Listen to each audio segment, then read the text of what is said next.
অন্তর্বর্তী সরকারের কয়েকজন উপদেষ্টা ষড়যন্ত্রে লিপ্ত এমন বিস্ফোরক অভিযোগ তুলেছেন বাংলাদেশ জামায়াতে ইসলামীর নায়েবে আমির সৈয়দ আব্দুল্লাহ মোহাম্মদ তাহের। তিনি দাবি করেছেন, এই উপদেষ্টাদের নাম ও ষড়যন্ত্রমূলক কথোপকথনের কণ্ঠ রেকর্ড তার হাতে রয়েছে। 14 অক্টোবর মঙ্গলবার দুপুরে রাজধানীর মৎস্য ভবন মোড়ে আয়োজিত এক মানববন্ধনে তিনি এসব তথ্য প্রকাশ করেন। ওয়ালটন এখন দেশের সীমানা পেরিয়ে পৌঁছে গিয়েছে 50টিরও বেশি দেশে। ওয়ালটন, ঘরে ঘরে বিশ্বজুড়ে। তাহের বলেন, অন্তর্বর্তী সরকারের কয়েকজন উপদেষ্টা প্রশাসনে দলীয় লোক বসিয়ে এক নীল নকশার নির্বাচন আয়োজনের ষড়যন্ত্র করছেন। আমরা জানি কারা এই চক্রান্তের সঙ্গে জড়িত।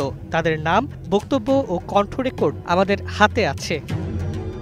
তিনি সতর্ক করে বলেন, এখনো আমরা নাম প্রকাশ করছি না, সরকারকে সময় দিচ্ছি নিজেকে সংশোধনের সুযোগ হিসেবে। কিন্তু যদি সময় মতো সাবধান না হন তবে জনগণের সামনে সব প্রকাশ করা হবে।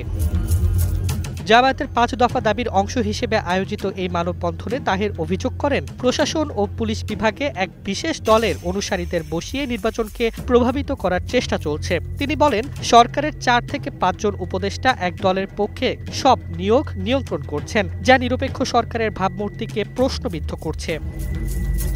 নির্বাচনের আগে নিরপেক্ষ প্রশাসন গঠনের দাবি জানিয়ে তাহের আরও বলেন, জনপ্রশাসনের দুর্নীতিগ্রস্ত ও দলীয় আনুগত্যে পরিচিত ব্যক্তিদের বসানো হচ্ছে, যা নির্বাচনের সুষ্ঠুতা নষ্ট করছে।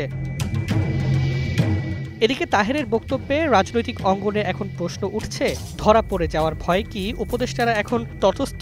তার এই ঘোষণার পর থেকেই অন্তর্বর্তী সরকারের উপদেষ্টাদের মধ্যে নড়াচড়া শুরু হয়েছে বলে রাজনৈতিক মহলে চলছে গুঞ্জন।